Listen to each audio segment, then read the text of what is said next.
Bueno, y les cuento que ya se encuentra en nuestra mesa de trabajo la ministra de Agricultura, María Ignacia Fernández. Un gusto tenerla nuevamente con nosotros, ministra. ¿Cómo está? Hola Luis, encantada de poder estar nuevamente y por última vez, ¿no? Cerrando nuestra gestión Sí, con ustedes. siempre lo digo, pero no es menor agradecerle que se haga un espacio en su agenda para poder conversar con nosotros, porque es una agenda bastante ocupada, lo sabemos obviamente en el ministerio que cubre bastante frente, sobre todo en el último tiempo en que, aparte de la labor habitual del ministerio, de cubrir emergencias y otras cosas que hemos precisamente atendido también acá en Chile Rural, ¿no? Quisimos invitarla, ministra, en este último programa de Chile Rural, el gobierno del presidente Gabriel Boric, precisamente para que podamos cerrar junto a usted y comentarle a quienes nos escuchan a lo largo de nuestro país respecto a su propio balance desde la mirada del Ministerio, del Gobierno a través del Ministerio de Agricultura, ¿no? Respecto a la gestión en estos 4 años del gobierno del presidente Gabriel Boric. ¿Le parece si entramos inmediatamente en materia? Claro que sí. Por supuesto, cuando se habla de legado, desde el punto de vista del Ministerio de Agricultura y desde el punto de vista suyo como secretaria de Estado, ¿no? Al mando de esta cartera, ¿qué podemos hablar, qué enunciados podemos compartir con los auditores y auditoras, ¿no? Mira, a mí más que de delegado me gusta hacer como un recorrido, ¿no? Y decir en qué estábamos cuando asumimos el gobierno y dónde estamos hoy día. Eso Claro. me parece que la idea de balance tiene harto sentido para hacernos algunas preguntas y valorar lo que hemos realizado. Cuando nosotros asumimos el gobierno, la agricultura atravesaba por una situación bien complicada, por tensiones geopolíticas, estábamos saliendo de la pandemia, la guerra en Ucrania tenía por las nubes los precios de un montón de insumos súper básicos para el desarrollo de la agricultura. Claro. Y en ese sentido hubo una tarea bien importante, sobre todo el primer año de gobierno, de lo que fue Siembra por Chile, por ejemplo, yo digo como de normalizar, ¿no? De volver a generar condiciones de estabilidad para poder sembrar y bueno, cosechar y obtener ingresos para quienes además viven de la agricultura. Claro. Pero creo que a partir de ahí, una vez que generamos esas primeras condiciones, efectivamente pudimos empezar a avanzar en la agenda que traíamos por delante, una agenda de transformaciones que a mi modo de ver da resultados importantes que poner sobre la mesa, así en líneas muy gruesas, yo te diría que en 3 ámbitos relevantes. En lo que le hemos llamado la agenda de desarrollo rural, que tiene que ver con mejores condiciones de vida en el campo, sobre todo para la agricultura familiar campesina e indígena de nuestro país. También sin preocuparnos por eso de la agenda agroexportadora, ¿no? Chile es una potencia agroexportadora y nosotros le hemos puesto un foco importante a avanzar en aperturas de nuevos mercados, en más diversificación de mercados, con un sello que ha sido el sello de nuestra gestión, que ha sido el sello de la sustentabilidad. No es cualquier agenda agroexportadora, claro, sino que una agenda agroexportadora sustentable. Y en tercer lugar, algo que a veces es menos visible, menos atractivo, que a lo mejor las personas que nos están escuchando en el fondo no se dan cuenta, pero que es súper relevante para ir sentando las bases de futuro, que es una agenda centrada en la modernización y en el fortalecimiento de las propias instituciones del Ministerio para prestar mejores servicios. Así es. Bueno, ministra, vamos a ir revisando cada uno de estos ejes que usted misma nos ha delineado aquí, ¿no? Específicamente vamos a partir con lo que es parte de la vocación del programa Chile Rural, ¿no? Que tiene que ver con los territorios rurales. Usted comentaba respecto del desarrollo de la ruralidad, ¿no? Se habla de un desarrollo rural con equidad y con dignidad, llevando inversión, asistencia técnica, riego, etcétera. Si nos puede comentar más detalles de la labor a través también de los servicios, ¿no? Claro que sí. Mira, aquí ha habido, uno piensa en general en esto, en el trabajo del INDAP, ¿no? Donde es muy evidente la prioridad puesta, no solo en este gobierno, sino históricamente, en la atención y el acompañamiento a la agricultura familiar campesina. ¿Cuáles diría yo que han sido los principales énfasis o cambios y resultados en la gestión del INDAP durante estos años? Por un lado, lo que solo en la forma en como lo mencioné, creo que se nota. Estamos hablando de agricultura familiar, campesina e indígena. Claro. Que eso, ya había un programa de desarrollo territorial indígena, pero aquí hemos hecho una apuesta importante por el desarrollo de territorios indígenas en el país. Y otros grupos de acción preferente han sido las mujeres y los jóvenes. Jóvenes que encuentran y digo encuentran porque hemos hecho avances, pero sigue siendo un desafío importante por delante, pocas oportunidades en el campo y necesitamos seguir avanzando en mejorar mejores condiciones. En estos años hemos fortalecido el crédito, hemos disminuido la morosidad en el acceso a créditos de parte del INDAP, y hemos avanzado también mucho en materia de comercialización, que es algo que es muy sentido por los agricultores familiares, que muchas veces cuando hay tantos intermediarios terminan, es cierto, ellos venden a precios muy bajos para que nosotros, consumidores en mercados finales, compremos 4, 5, 6 y hasta 10 veces más caro de lo que ellos logran comercializar. Y es importante para nosotros poder haber reducido esas brechas, abrir nuevas oportunidades de mercado, a veces más directas, como los mercados campesinos, sistemas de compras públicas que permiten a la agricultura familiar vender a gran escala. Uno piensa en compras públicas y en general piensa en las escuelas, en los establecimientos educacionales, pero también en hospitales, en la red de gendarmería, en distintos lugares, en el fondo, que son grandes poderes compradores públicos, donde hoy día la agricultura familiar campesina está teniendo un espacio que no tenía en el pasado.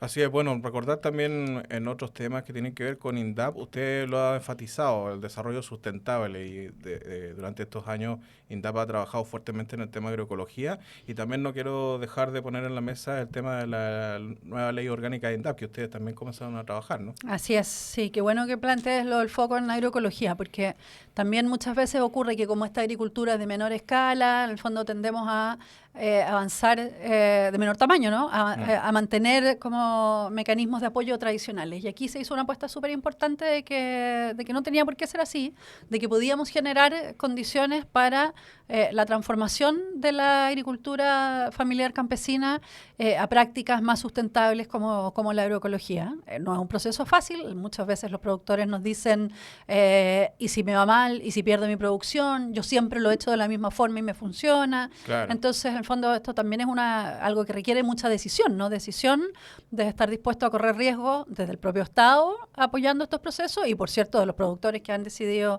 embarcarse y sumarse a través de programas como el TAS de transición hacia la agroecología sostenible y otras iniciativas que hemos ido impulsando.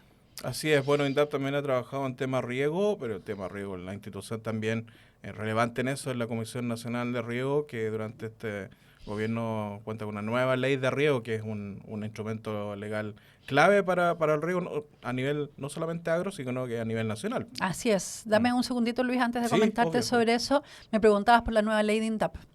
Sí, la ley orgánica. Sí. Aparte importante, yo te hablaba también de un eje de trabajo que tiene que ver con modernización, que hemos hecho en el INDAP, justamente es mejorar la capacidad el INDAP fue un organismo pensado a inicios de los años 90, como lo conocemos hoy día.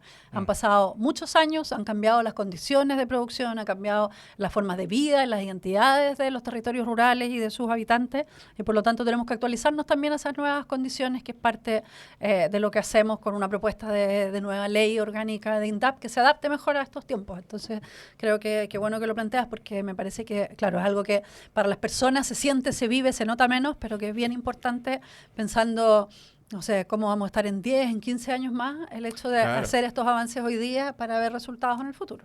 Y soluciones también, bueno, y apoyo para el Chile del futuro, ¿no? Tema riego. Sí, riego ha sido una apuesta bien importante que se basa primero en la situación de escasez hídrica que estamos enfrentando como país y en general yo diría en el mundo, pero más que yo siempre digo que la agricultura pasa a ser parte de la solución y no del problema. Parte importante del problema de escasez hídrica, cuando uno mira el tema, dice, es que la agricultura, la minería, son sectores que consumen mucha agua, ¿cierto? Bueno, tenemos que hacer un uso más eficiente de esa agua, efectivamente, y para eso necesitamos avanzar en obras de riego, en condiciones para, en el fondo, evitar la pérdida y acumular de mejor forma el agua.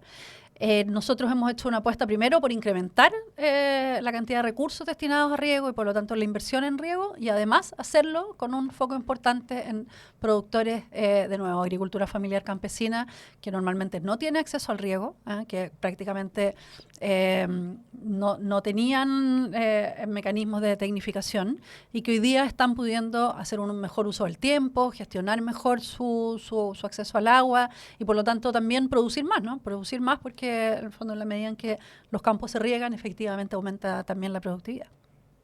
Así es.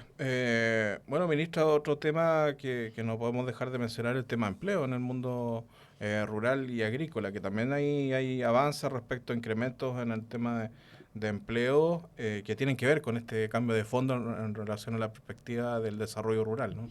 Sí, yo creo que también, bueno, es importante, es una agenda muchas veces, cuando yo llegué al ministerio siempre comentaba, ¿no? Que parecía bien postergada, ponemos el foco más bien en la producción por cuenta propia o en la gran situación agroexportadora, pero para que eso sea posible hay efectivamente muchas personas que se emplean en la agricultura.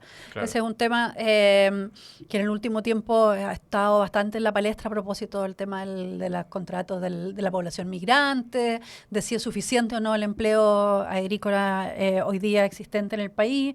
Lo cierto es que lo que nos muestran las cifras es que durante estos 4 años ha aumentado el empleo agrícola. Tenemos cerca de un 4%, un poquito más de eso, adicional al empleo que había en el 2022, cerca de más de 600.000 personas empleadas en el agro en forma prácticamente permanente. Y por cierto, un trabajo de temporada donde nuestro foco ha estado puesto básicamente en fortalecer las regulaciones. El sector agrícola también es un pendiente importante que queda por delante, donde hay mucha informalidad, y eso es algo que debemos trabajar por disminuir, porque sabemos que informalidad quiere decir también precariedad laboral y peores condiciones laborales. Exacto. Bueno, también comentar que en el tema justamente de participación femenina, de empleo, quizás en el papel se vea como un incremento leve, pero en la práctica se marcó en los últimos años un incremento en el empleo femenino que sabemos que en lo cualitativo cambia vidas radicalmente en el mundo rural. Yo creo, y con mucho orgullo, quisiera señalar que hemos hecho avances importantes en pro de las mujeres rurales de este país en distintos ámbitos. Hoy día, por primera vez, el INDAP tiene acreditadas más mujeres que hombres. Y eso, además, claro, un poquitito más, pero eso es representativo de la población. Somos más mujeres que hombres y, sin embargo, la participación que teníamos en servicios tan claves como el INDAP era muy minoritaria y hoy día eso está cambiando. Tú dabas recién la referencia sobre el empleo femenino, que efectivamente aumentó su participación de un 24,2 a un 24,8. La Comisión Nacional de Riego tiene programas especiales para mujeres, ha simplificado los trámites para que las mujeres puedan acceder a participar de los procesos de los programas de riego. Entonces ha habido, por cierto, una agenda bien importante que coronamos con una política, una estrategia sectorial para mujeres en el agro, que creemos que además de recoger todo el trabajo que hemos realizado, sienta las bases para cómo seguir abordando este tema en el futuro. Así es.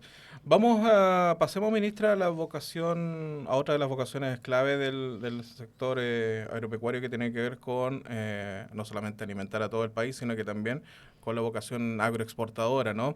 Durante estos años también se acuñó una frase, una expresión: Chile exporta confianza. ¿Se nos puede hacer una bajada de en qué consiste, en qué se traduce en la práctica, que se tradujo en estos años, digamos, esa idea fuerza, ¿no?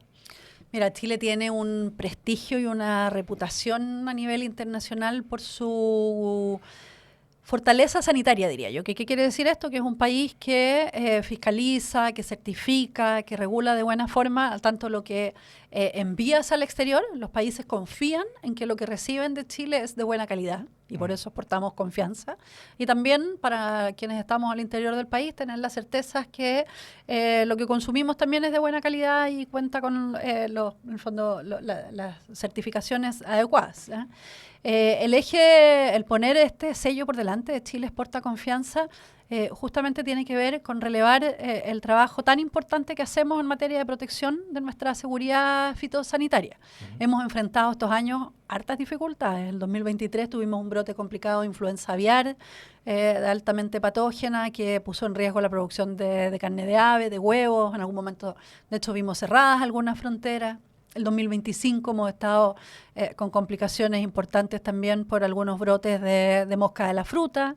Chile es el único país de América Latina que tiene una condición de país libre de mosca de la fruta. Y por cierto, nuestra intención es que eso se mantenga en el tiempo y por lo tanto hemos tenido que acelerar los esfuerzos para mantener a raya y en control estos brotes que van surgiendo. Claro. Y lo que está detrás de esta idea de Chile Exporta Confianza justamente es que incluso ante amenazas tan complicadas como las que estamos mencionando, hemos logrado no solo sortearlas con éxito, sino que seguir ampliando nuestros acuerdos comerciales y nuestra capacidad agroexportadora.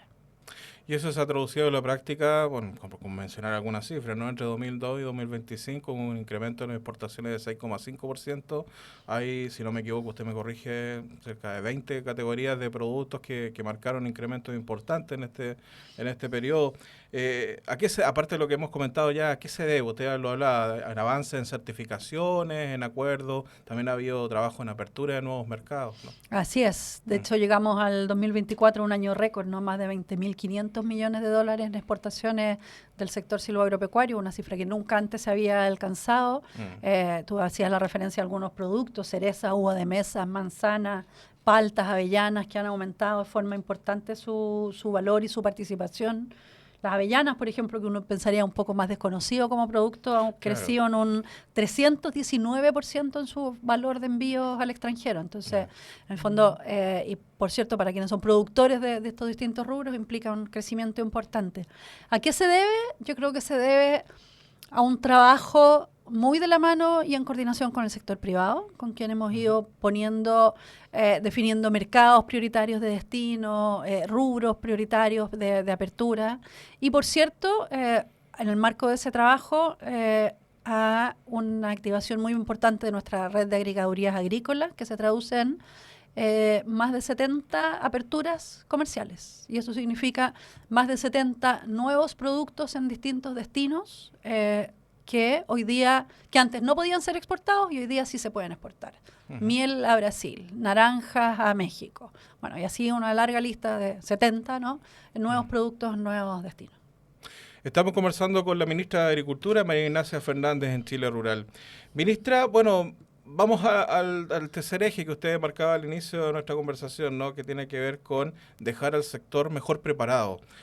Eso me imagino que se traduce en el tema de la institucionalidad, en el fortalecimiento, en innovación, en la capacidad de enfrentar riesgos climáticos. ¿Se nos puede precisar? Así es. Sí, a mí me gusta que podamos hablar de este eje también, porque a veces, como se nota menos, como es menos visible, parece más ausente, pero creo que es bien importante y que da cuenta en el fondo de la disposición a tomar decisiones de carácter más estructural y de más largo plazo.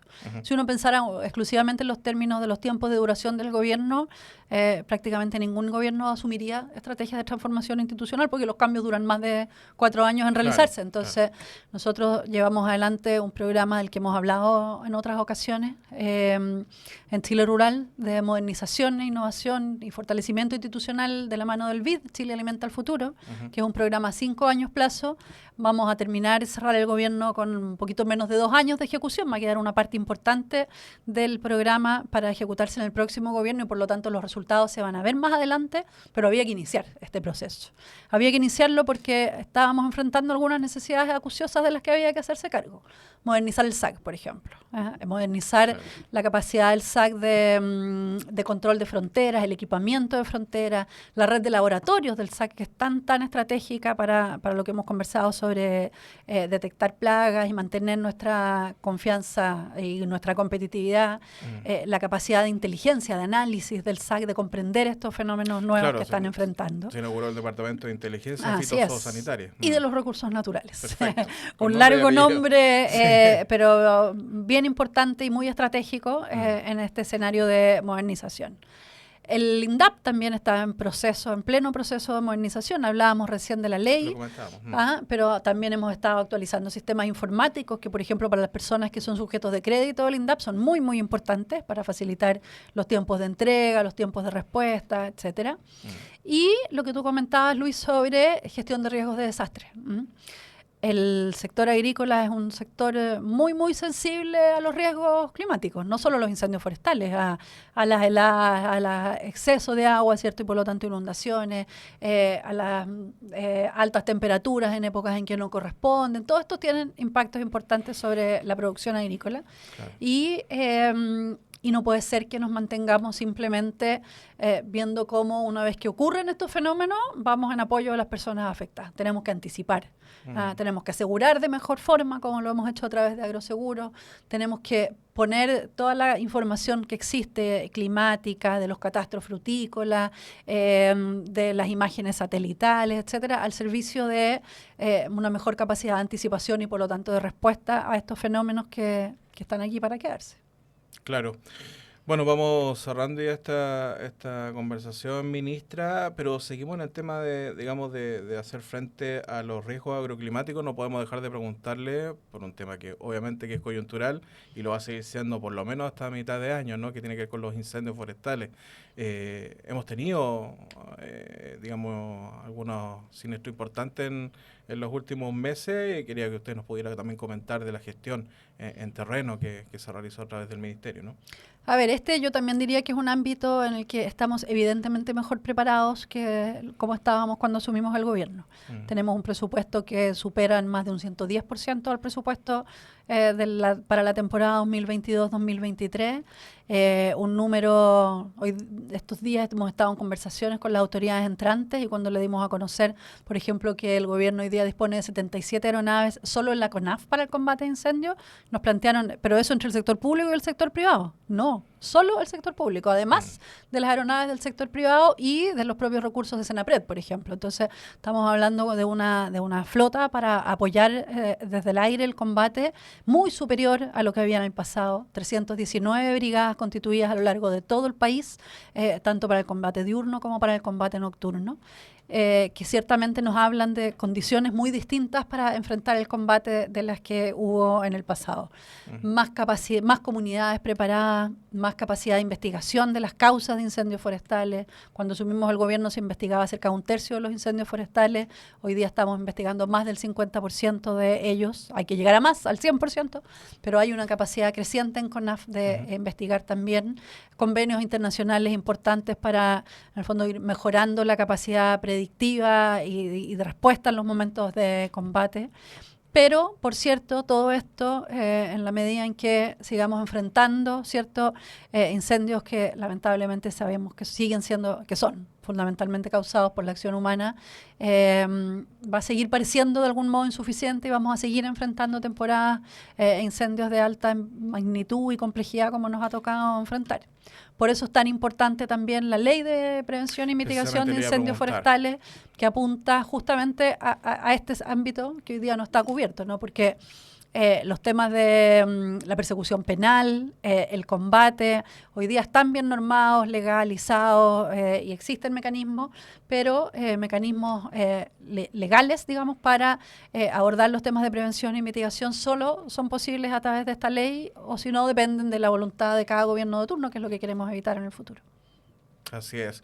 Bueno, ministra, queremos darle las gracias nuevamente por estos minutos para conversar con nosotros, para poder comunicar a través de los micrófonos de Chile Rural todo este balance, ¿no?, de gestión durante estos años de gobierno del presidente Gabriel Boric. Y queríamos terminar, como es habitual, dejándole los micrófonos abiertos para que usted misma pueda entregarle un mensaje a quienes nos escuchan, especialmente de los territorios rurales, ¿no?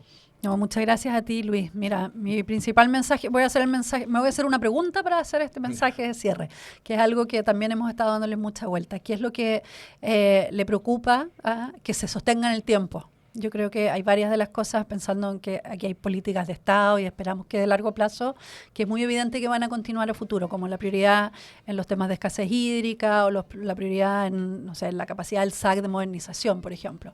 Pero me preocupa y creo que ese es un mensaje bien importante de transmitir a quienes vienen y a quienes puedan ir haciendo los relevos, que la prioridad que hemos puesto en el fortalecimiento de la agricultura familiar, campesina e indígena de nuestro país se sostenga, porque ahí está la base de las posibilidades de desarrollo de los territorios rurales de nuestro país y la base también de nuestra seguridad alimentaria. Muy bien, ministra de Agricultura, María Ignacia Fernández, muchas gracias por conversar aquí en Chile Rural. No, muchas gracias a ti.